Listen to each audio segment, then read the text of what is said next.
Welcome everyone to the HIV panel, it's actually the World AIDS Day panel. I want to thank you for showing up. We have a great set of panelists today. We have people from varied experiences. World AIDS Day is actually on Tuesday, December 1st, and it'll be the first virtual vigil that we will have on Tuesday. However, today we have a panel of people to talk more in depth about HIV. I'm Gabrielle Antolovich, and I'm with the Billy DeFrank LGBTQ plus Community Center. And I'm on the HIV Commission, very concerned about how with COVID and the pandemic, the local bathhouse, the Water Garden, had to shut down after over 50 years of being open for 24 hours, 365. And what is happening to those wonderful men who were able to be in a safe environment. Also in the 1990s, I was an HIV/AIDS outreach worker for the LGBTQ community and worked for the Santa Clara County Public Health Department. So I'm very passionate about the issue. So let's meet some of the other panelists and talk about, who you are and what your passion is with the issue. So why don't we start off with Molly from the Health Trust. Hello, thank you, Gabrielle, so much for having me. And thank you to the Billy DeFrank LGBTQ plus Community Center and Silicon Valley Pride for hosting this amazing World AIDS Day panel. My name's Molly Herzig. I'm the Program Manager of Clinical Services at the Health Trust for our Ryan White Medical Case Management Program. And I've been with the Health Trust for about 7 years working in HIV care. And I'm in particular interested in HIV and mental health related issues like long-term survivor guilt, depression, treatment fatigue, and especially right now, self-isolation with the COVID-19 pandemic and folks having to stay home and isolate and not having in-person contact with their loved ones and friends. That's great. So let's now hear from Robert. Hi, Gabrielle. Good morning, everybody. What's your passion with HIV? Woohoo! Thank you so much to the Billy DeFrank LGBTQ plus Center and Silicon Valley Pride for putting this on this morning. It's such an important issue still today, even though the headlines are covered with COVID. My name's Robert Robledo, and I just resigned as Deputy Director of the Santa Clara County Medical Association and actually start my new job tomorrow as Executive Director of the Rental Housing Association of Southern Alameda County. I've been a LGBTQ plus member here in Silicon Valley my whole life. I was instrumental in hosting large groups when we used to do Dining Out for Life. We would take over a restaurant, and it was nothing for me to have 40 to 60 people there. Just really being supportive of all the efforts going on here in Santa Clara County as in regards to HIV/AIDS, education, awareness, of course, when PrEP came out. And I too, echo what you said, Gabrielle. It's a shame that the Water Garden closed down because it was a safe place for people such as myself as a gay man and other bisexual men here in the area that had a safe place to go to and could feel that they could be themselves there and not have any stigma that's still around being gay or having HIV/AIDS. So I'm glad to be here this morning and look forward to our discussion. So let's hear from Shoma, who is another one of our panelists. Hi, Gabrielle. Thank you for having us on the Ability Frank LGBTQ Center, as well as the Silicon Valley Pride. It's a great opportunity to share this space with awesome colleagues here on the panel. So my name is Shoma Sen. I'm actually a professor of social work at SJSU. I've been teaching in the program for the last 13 years. A quick little bit about myself and why I'm passionate about HIV. So I'm from India and I came here to go to school, and as an international student with plans to go back, and 14 years hence, I'm still here. My interest area, the research interest area, is really about health disparities, which is basically understanding why certain population groups bear the burden of a disease unequally. And so to me, it's a social justice issue, and it's a health of a community issue. So I think it's a nod to my mom, who is a doctor, and she was a scientist. Actually, she retired. She was a scientist at the School of Tropical Medicine, which is kind of comparable to CDC here. And we had these strange dinner conversations where we would talk about disease and society, and interesting conversations around that. That kind of spurred my interest in understanding the social factors that keeps a disease going in society. And it's so relevant and current in today's pandemic as to how the social factors are creating these unequal disease burdens, as well as keeps the pandemic going because of individual behaviors and societal values. So I also serve on the Planning Commission with Gabrielle. So, and I've been always really interested specifically in understanding HIV and social factors that lead to these kinds of burdens in different populations. Thank you. Thank you. So you can see, everyone, the variety of people we have on the panel. So how do we address, what I see as a crucial aspect of stigma and dealing with HIV is the stigma about sex. People don't talk about sex anymore. We used to have a lot more gay bars. We used to have 7 gay bars, and it was much more a place where you can talk about sex. It's not like in a coffee shop or elsewhere or on a panel, and I've often felt like part of the stigma about HIV was the stigma, or is the stigma, about talking about sex openly. So what do you think, Robert?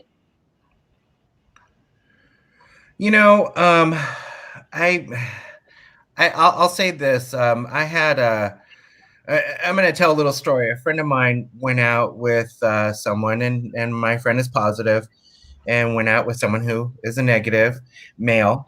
And they went on a date. They had a great time, and at the end of the date, my friend thought everything was going okay, and he said, "Well, I really like you, but I should let you know I have HIV." And the guy, and I'm hearing all this secondhand, and the guy, said, "Well, I really can't date you." And it was so hard and difficult for me as a friend to sit there and listen to this. And I said, "Well, what did you tell him?" Well, he needed to be educated. He needs to know that today HIV and AIDS is survivable. There are medications out there, for him to get on PrEP. PrEP is a big thing. As a gay man, I'm so glad it's around. There are times that we don't practice safe sex, and it's nice to have that pill. It doesn't protect against everything, though. There's still STD transmissions, but in today's day and age, to hear a story like this, and this just happened a year ago, It's disheartening, but it really shows how much work we still need to do here, and especially here in Santa Clara County, where we kind of live in a bubble, where we're more progressive and we're more in touch with societal issues. And to hear a story like that, it just really pulled on my heartstrings. So I know that there's still a lot of education that needs to happen out there, and I don't know where that needs to come from or who needs to lead the charge on that. But with that, we also need to educate about PrEP and the importance of using PrEP and getting it out there into our community. Yeah. So can you or Molly talk about PrEP? Yeah, I thank you for thank you for bringing this up. I think it's so important to talk about stigma, and I think it's definitely important to talk about sex with our youth and talk about sex with adults and how we can have those healthy relationships and protect each other and protect ourselves. PrEP is a medication that someone can take who is HIV negative, who is maybe with a partner or several partners that might be HIV positive, to protect themselves. And it's effective in protecting them from not contracting HIV. And I did want to bring up U equals U, of course. Undetectable equals untransmittable, which is really important and huge for people living with HIV and their romantic relationships and those intimate relationships they might have. If somebody's undetectable, they cannot transmit HIV to their partner or to their partners, which is also really important with stigma and protecting others. Great. Thank you. Hey, Gabrielle. I'm so glad Molly brought that up, because that is important. You know, U equals U. And I think, again, as a gay male, you know, we forget that someone can be undetectable, but they can't transmit it anymore. And so that stigma around that too. And again, educating people about U equals U is so important. So thank you, Molly, for bringing that up. I'm glad that that's being talked about. So Shoma, yeah. So I want to respond to 3 different things that I just heard, and which is, you know, my entry or my discussion points are also, or mostly from the point of view of research. And as you know, Gabrielle, I've been doing stigma-related research now for a minute there, and so the 3 things that I wanted to, you know, really acknowledge what my other colleagues said.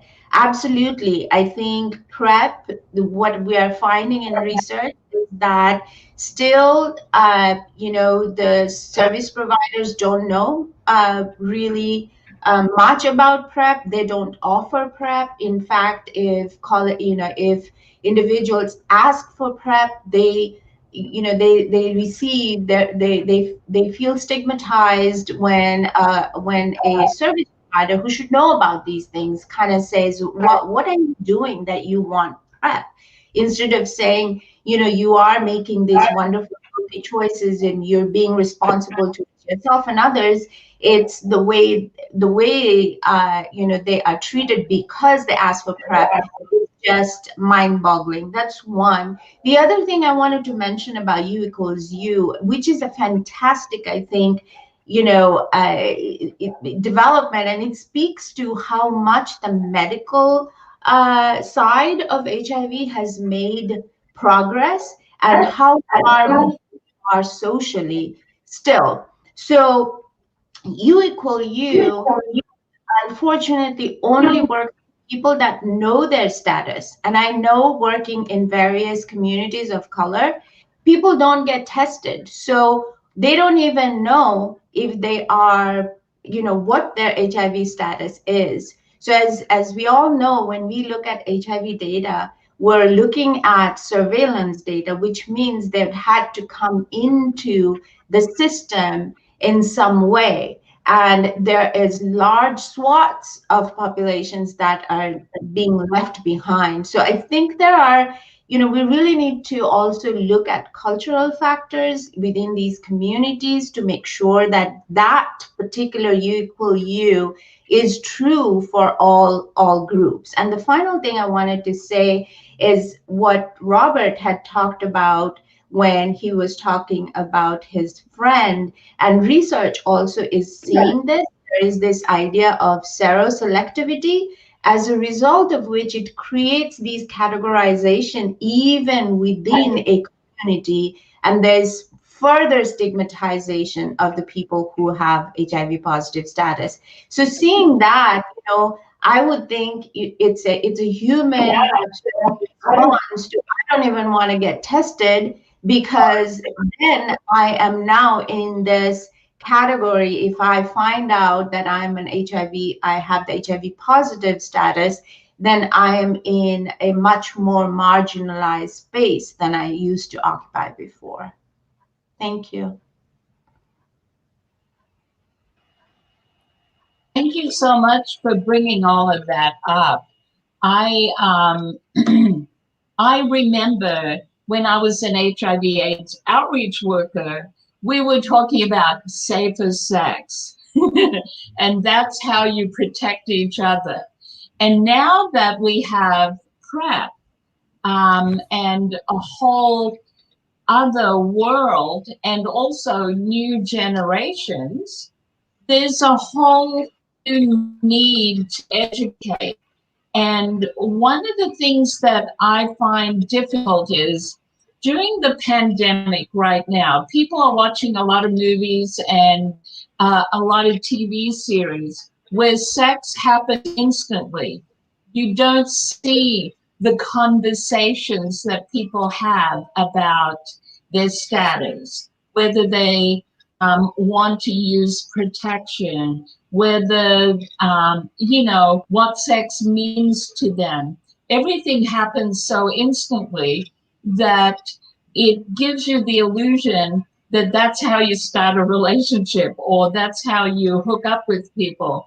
And it makes it hard, probably for everyone. Well, how do you get involved and have these conversations when there's no role modeling of it out there? And I see you smiling, Robert. Are you thinking? Do you have a comment about that? Gabrielle, right now, it's been very difficult with the pandemic, we'll say. I'm pretty sexually active, and it has been down to 0 now. So I think, and I know God, I'm putting it all out there in the world. But you bring up something that's very interesting, Gabrielle. A lot of people now, with the bathhouse closed and everything going on with COVID, they're turning to the apps more, Grindr, Scruff, whatever. Having more conversations, and I'll admit, I do that too. I'm nervous with COVID if they're hooking up and trying to get that instant gratification, as you talked about. I'm nervous if not only do they not know their status, do they not know if they're COVID free or not as well. So they could be transmitting 2 type of diseases at this time. There's so much education that needs to go around that, and so much that we need to do around that.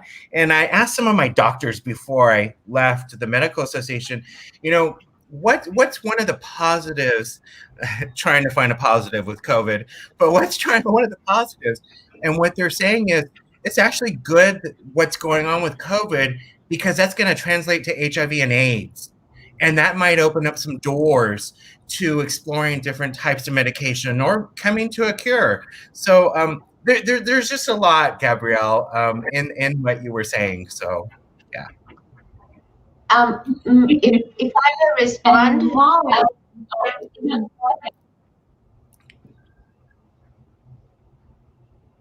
Go ahead.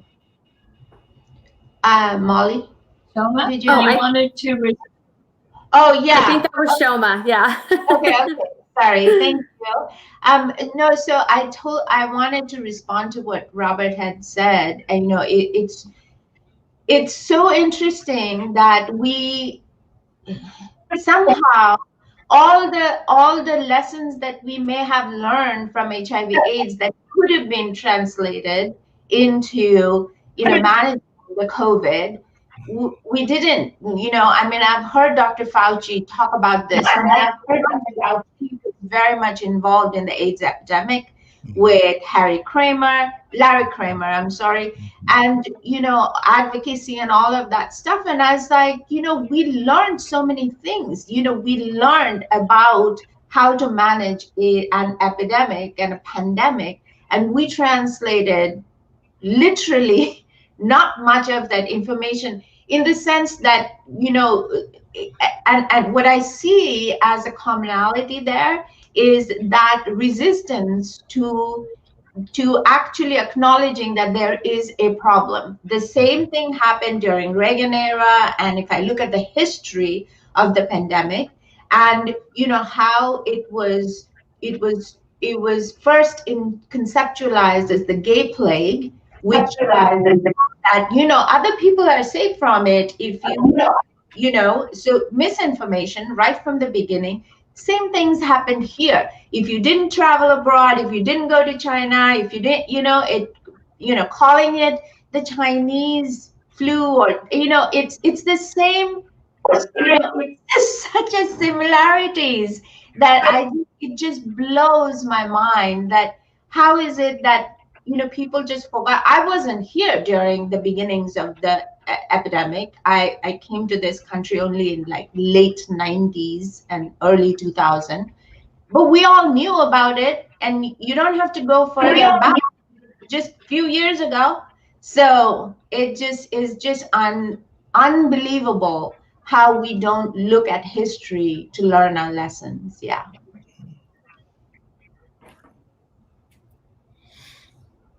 So Molly, do you have any comments?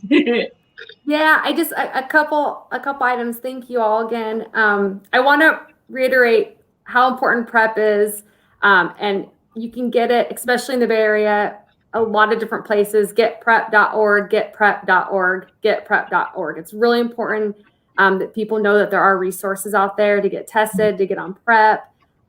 If you don't have insurance, no problem. There's lots of services. So I wanted to plug that first. And I agree with, in particular, the AIDS epidemic in the early 1980s. I feel as though gay men, in particular, were really able to come out, if you will, and be out in the streets and love each other and show that love in the bathhouses. And then all of a sudden, they were hit with this epidemic, and it's like they had to kind of go back in their homes and hide out again. And there was a lot of fear. They felt a lot of hate from the community because they thought it was because of them. It was a gay plague, like Shoma was saying, or a gay cancer. And we know that was not true, and it's still not true, of course. And I think that I agree with Shoma that people are feeling that with the COVID-19 pandemic too. There's a lot of fear. There's a lot of anger. There's a lot of confusion. And with social media, that highlights all that, right? That emphasizes it even more. And a lot of that information that's incorrect and inaccurate is getting out there as well. And I think that happened, a lot with the AIDS epidemic in the 1980s. And maybe even, in other parts of the world too. There's still a lot of miscommunication and lack of understanding and resources for people living with HIV, and talking about preventing HIV as well. So Molly, you also work with people that have been living with HIV for a very long time. How is that gone? Yeah, thank you. I do. I have, and I still do. And, something that we see with people living with HIV that were diagnosed in the, mid 1980s, there's a lot of long-term survivor guilt. Very common. Some of them lost their whole friend circle to the AIDS epidemic. And there's that sense of, why am I still alive? Why did I, live all these years. I'm still pretty healthy. I'm living with HIV. How come I survived and all my friends and loved ones didn't? So we see a lot of that. And along with that comes depression, anxiety, other mental health disorders. And I think the self-isolating right now is just emphasizing that even more and making it more challenging for people to live with HIV, being alone in their home, not having connections with others, friends and family. Can I ask? So how do you deal with that? Yeah, I was going to ask that to Molly. Yeah. And also, Molly, if you could also respond to this. I don't know what's happening with,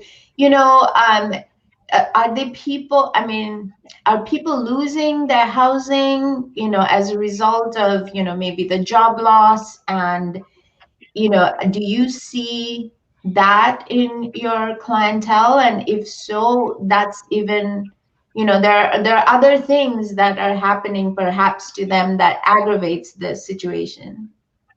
Right. Yeah, that's correct. We haven't seen, in particular with our clients, a large number of people losing housing. There have been some that have lost jobs, employment. The clients on medical case management, most of them are not employed. So I'm not seeing that necessarily the population I work with directly, but it is happening. Definitely, job loss, people can't pay rent, especially in the Bay Area. And unfortunately, the resources, there's resources out there, right, for emergency assistance, rental assistance, but there's a lot of barriers to get those resources. And if you're dealing with someone that is struggling with the job loss, having some depression, maybe they're starting to use substances again, it makes it even more challenging to get those services, to get emergency assistance or rental assistance. So yeah, and did you ask me how I was dealing with it or how the clients are dealing with it? Or both? Both. In the beginning, I felt like we kind of, not just people living with HIV, but a lot of us, it was challenging, right? Shelter in place, staying home. It's becoming really challenging right now around the holidays. Definitely, you can't do in-person events, right? So you can't do, like we used to do a big Thanksgiving lunch every year, for example, at the Health Trust. We can't do that. And a lot of people are missing that. That was maybe the one time around the holidays they went out and they had that connection and a meal and they got to meet others. And we're doing events on Zoom, right? And support groups, but that's not the same as being in person, as we all know. And then there's barriers with that too. Someone might not have internet or technology where they can log in on these support groups or these virtual events. So that's also a challenge too. I feel like we're doing what we can, but it's still challenging at the same time for clients. And I feel like those working with people that are living with HIV, it's challenging to see your clients go through this, right? Or your patients or the community you're working with, because some of them lived through it, the AIDS epidemic. And that was challenging enough. And now they've been living with HIV all these years. And now there's another pandemic. And people struggle with being alone already. So COVID-19 and the sheltering in place on top of that just makes it even more difficult. Yeah. I see, Robert, you're nodding your head. Oh, I was just agreeing to with this. everything. Yeah. Gabrielle, actually. Well, with the ability to. Oh, what was that? Oh no, I was just going to say that, in response to what Molly is talking about in terms of resources that are out there, actually, Gabrielle and our small group out of the Planning Commission, we're actually looking to see how the Ryan White funding and Ryan White resources are being interrupted, not interrupted during the COVID pandemic. So that's kind of to tell our viewers that we're continuing to do the work to see in the back end of things to make sure that we understand how Ryan White recipients, are they okay? Are they receiving the services? Where should we pay attention to? So, even though there's, vaccines in the horizon, we're still going to have to deal with this even after the vaccine comes out, because I think people think we'll take a vaccine and then we'll be out in the street jumping around, but that's not going to be the case. It's going to be a long haul still. So yeah, so we're also looking at what's going on with the Ryan White recipients. Yeah.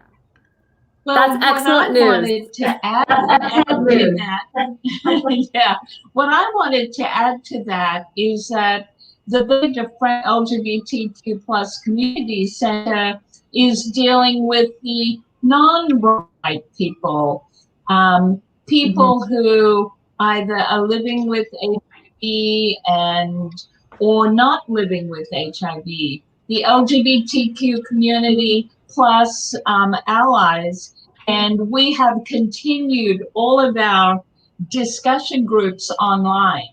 Now, the reason why they're successful is that people already knew each other, and when new people come in, they know how to welcome the new people in. And you can go to our website, defrank.org, to find all the discussion groups there. And also, we are collaborating constantly to try and engage the community. We did a food giveaway with Silicon Valley Pride and the Rainbow Rotary and the Gay Rotary Rodeo. Gay Rodeo, remember that, Robert? Gay Rodeo is still alive and well. And part of the engagement was not just the giving away of the food, but putting it out there that people can give and donate food. And we made it so that it's supplementing your Thanksgiving, so that people who don't have much money can buy a small bag of potatoes and feel good. They're part of a holistic approach to Thanksgiving around the Billy DeFrank Center. And I got so many emails from people saying, thank you for letting me give, even though it wasn't much. I felt like I was part of something. And that's part of what this pandemic is doing, is making us get creative about how to continue to engage the community so that they still feel connected to the community. And that's part of what we're doing at the other end of the spectrum. And people are really appreciating that. You know what I mean? And I go down to the gay bars and say hi to everyone, let them know that we're still around, we're still relevant, we're still doing stuff and I love going down to Post Street anyway. I'm an old bar dog, and I miss doing HIV outreach bars. So it's no skin off my, I'm down there. And so just sort of making people feel that things are going to be okay. We are still moving forward. Having this panel even is like, hi, we're still here. It's so important. And I don't know, Robert, do you feel that we could continue to engage our community even though we're in tier purple right now? Do you have any ideas? I think that I'm such an extrovert, and I pulled away from a lot of that participation just because I want to keep myself safe and keep others safe around me. And I've seen my parents, but I can't even touch them. I mean, when we meet in a parking lot where we're 10, 12 feet apart, I've gone to Post Street a few times, Gabrielle, during the pandemic. It was crowded. Um, don't even ask me how many people weren't wearing masks, which was very frustrating. I don't know. I know that there's been a lot of activity in our community. I just really haven't participated, and I think that as an extrovert, there's some challenges that I'm having personally. Trying to live in this new Zoom world, or just keeping my small little bubble that I have. So I don't know. I really don't have an answer for you on that. Well, I admit, I go down to Post Street and I say, why don't you wear your mask? It's really important, even here. And have it hanging off your ear while you're eating, it's fine, and then put it back on. And I do it in a non-shaming way, and then talk about mask fashions. Why don't we start having a contest, fabulous mask, blah, blah, blah. And so, it feels like how we did safer sex. We made condoms different colors. We hyped it up as a fabulous thing. And I'm feeling the same, even just about masks. Yes, yeah, exactly. And so it's really important. For me, especially because people are from the Billy DeFrank Center, so I've got to say something. They come me to say something, I do. And it's just a reminder how important it is. I'm showing them that the people who work in the bar, they're all wearing masks and respecting you. So, everyone's got to work together on this. And so, it got a hub of discussion going many a time. And, it's, and especially with the older one, I remember when we did Safer Sex, they went, oh yeah, that was a really important time to make it fun, to make it acceptable, and not make anyone feel bad. And that's the balance that's so hard to do in a pandemic, really. I'm curious. What do you think, Molly? I know you think it. Yeah. Well, I was thinking about the mask. People are so stubborn, by human nature, and you tell them, hey, if you wear a seatbelt, it could save your life in a car wreck. I'm not going to wear a seatbelt.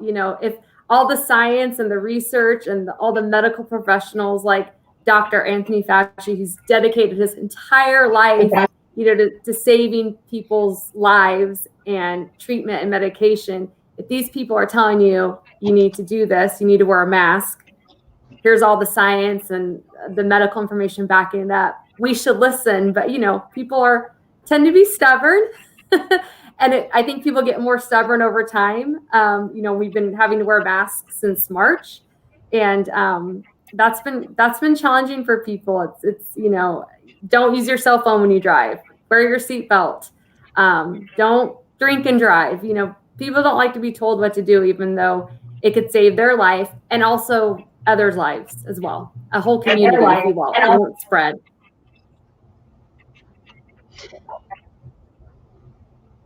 Well, I think it depends how you say it, how you present it. And I think that's important, and it varies in each different community. You can't have one message that reaches all. It's got to be targeted messaging. I mean, let's face it, the tobacco and alcohol industry target each group differently. So we need to target each group differently as well. That makes it a loving thing to do for yourself and the people around you. I had to learn that when I was, I taught the last drag quit smoking class at the Billy DeFrank Center, and the title was, a loving title. It was a pink triangle with a cigarette through it, and people loved it and came. And I never shamed them if they didn't quit smoking, that they made an attempt. Yes, I was actually going you to were say saying, that, Shoma? yeah, to your point, Gabrielle, that it has to be targeted. I think you bring up a really crucial point about cultures, right? How we look at the world, our worldview is grounded in our cultural ways of looking at the world. So there's absolutely, you're spot on to say that this needs to happen in a targeted way and in understanding cultures. So, cultures like mine and other cultures, perhaps, that people live together, grandparents and 3 generations live in the same house. And that, if we don't take that into account and just say, don't visit your grandparents, that just doesn't make any kind of sense, because I live with my grandparents. How am I not going to see my grandparents? So, the whole, people started seeing this in Italy at the beginning of the pandemic, where people were coming home. And because as I was reading those numbers at the beginning, I was like, what's going on in Italy? But that, it was based in culture. So it's, without blaming the culture, saying that, oh, it can't happen there because, these people all live together in a small house and it's their fault. Without saying that, what is it? How can we give out the message in a way and educate ourselves and others to see how this same intervention could work in cultures? Yeah.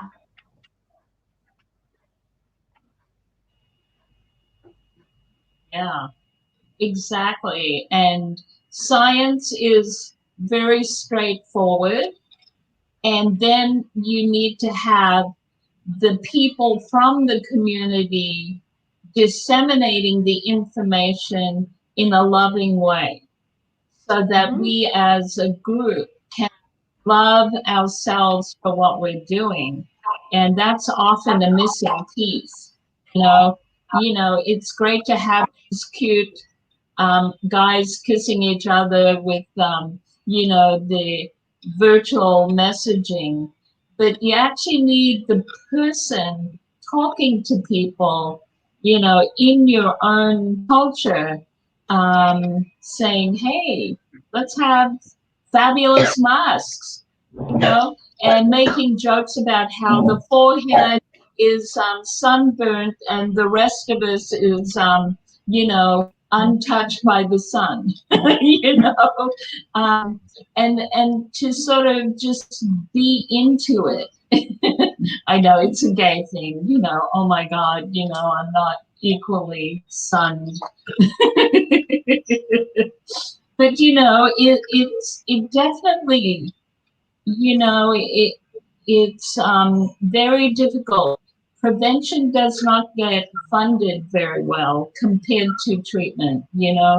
People like to fund crises. They don't like to fund prevention in an ongoing basis, and that's where it really begins to filter into each community. I saw it when we did it in the 1990s. People eventually started listening.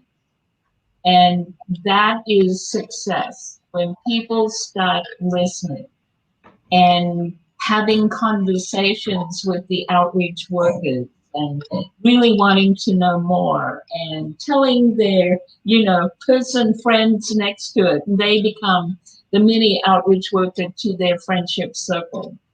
That's how it works. It's hard. It's not easy. So, where do you think, boy, we're going to be in this pandemic for a while, even with the vaccine. So how do you see HIV prevention and services going from here to, it feels like eternity, but we have to keep engaging with clientele and the community that is, the amorphous group out there that we don't know who they are. What are your thoughts on that? Molly?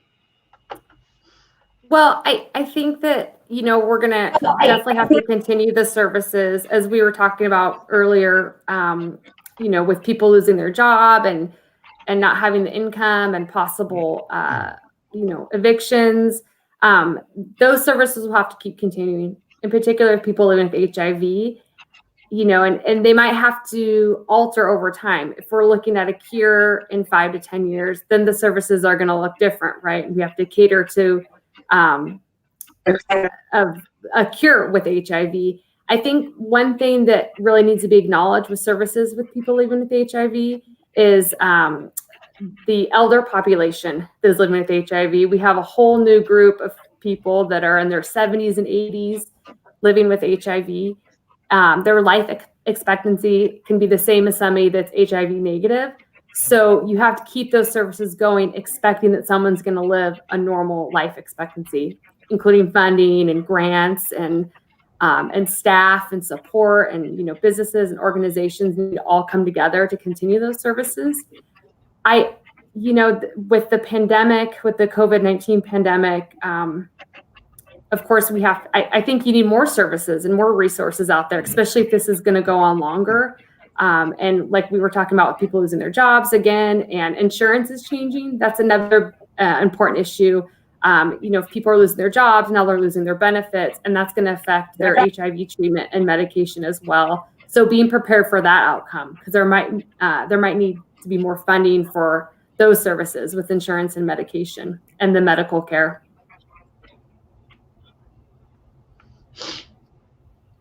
I'm also wondering, Robert, if it's worth.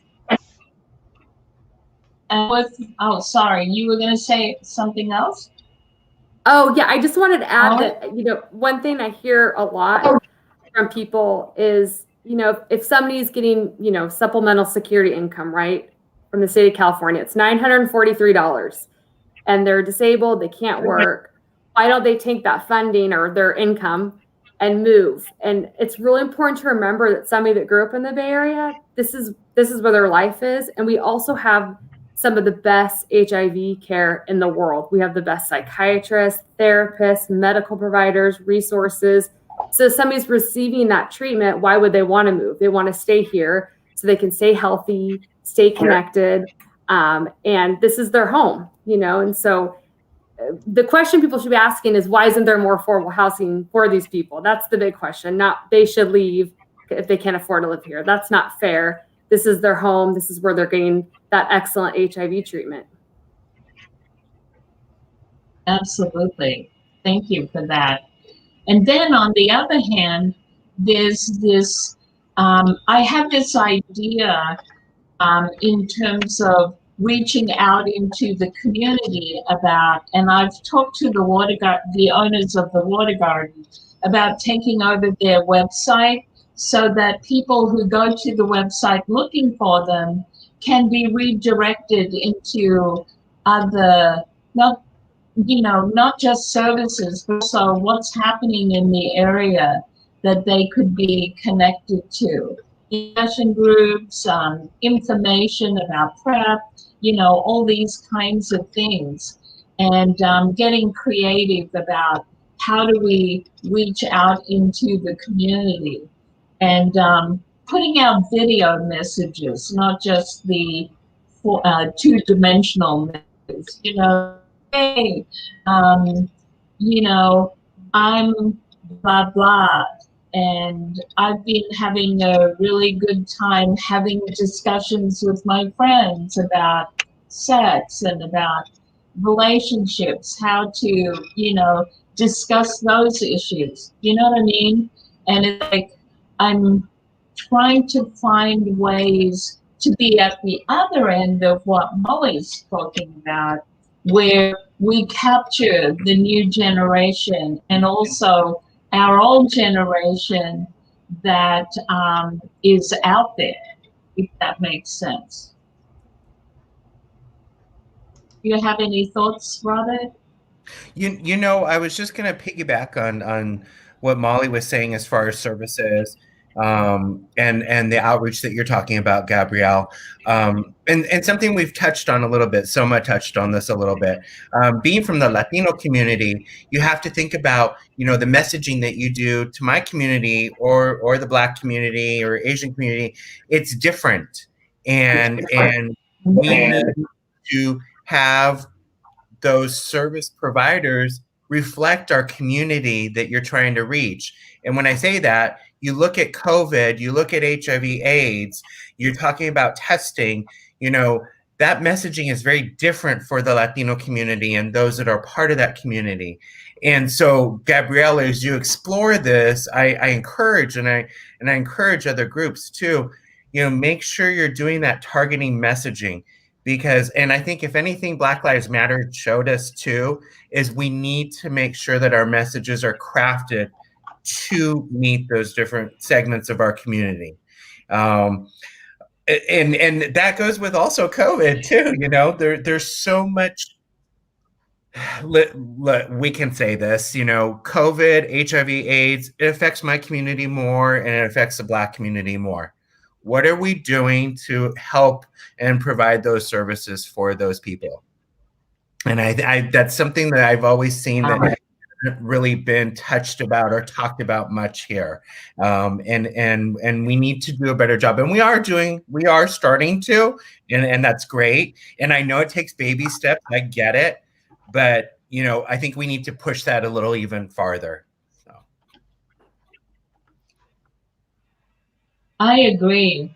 You know, I've been going to Black Lives Matter protests and talking to people, trying to get a group together to talk about what would reach you, you know, and I also know that the issue of systemic racism is far more important in their minds, but you know, everything in the end has to be addressed.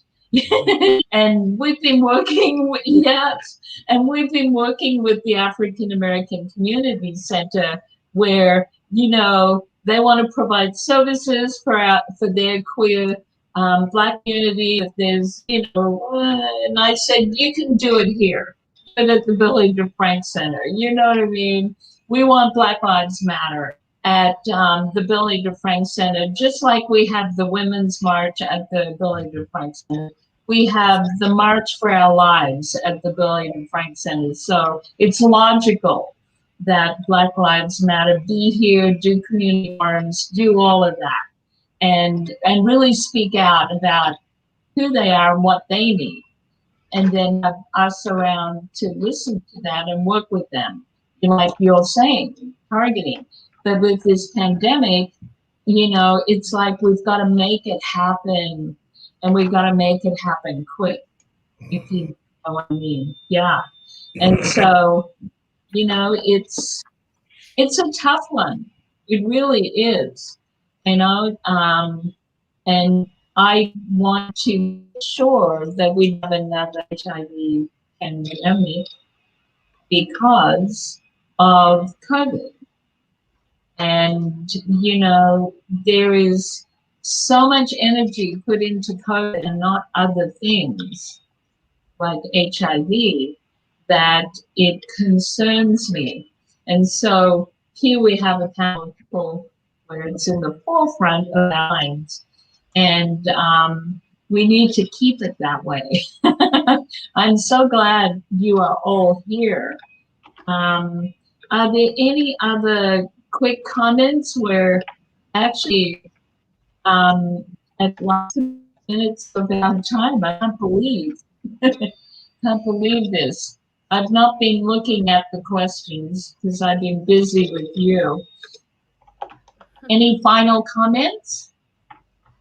I think you covered more than expectation. Who wants to start with the final comment? I want to thank you for being here, by the way.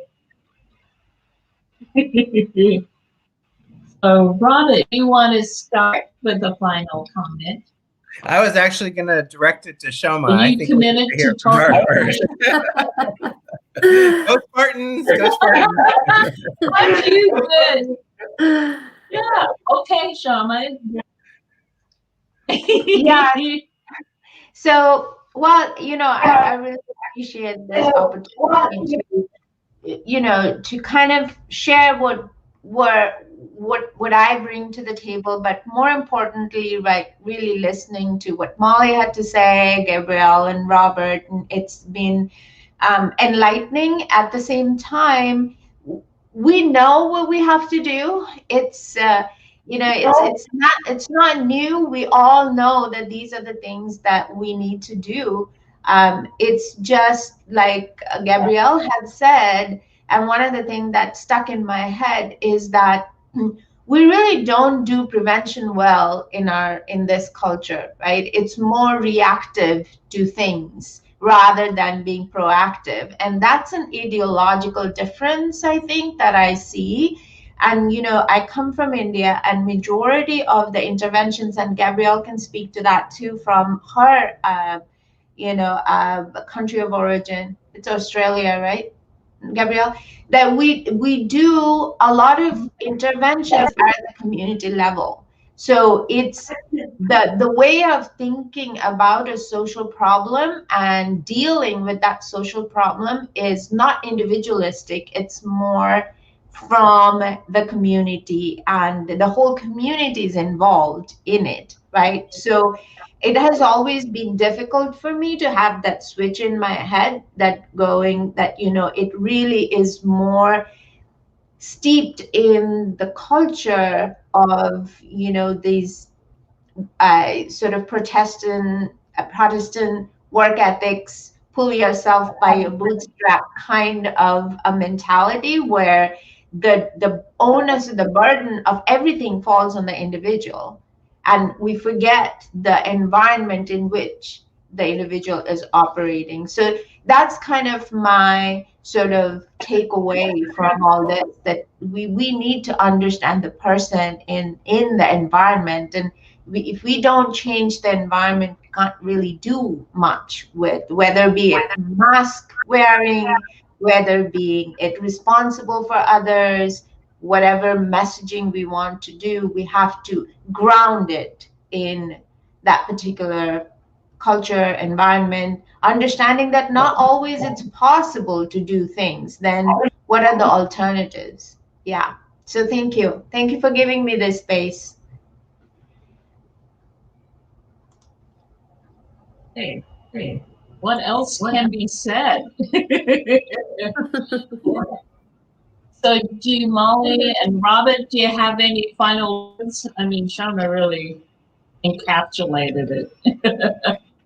Sorry. Well, thank you. Thank you, everyone. It's great. Thank you. Thank you. You summed it Yes, up. everyone be safe. Bye bye. Bye. And Thank this you. is beginning. This is not the end. Thank you, everyone, for joining us.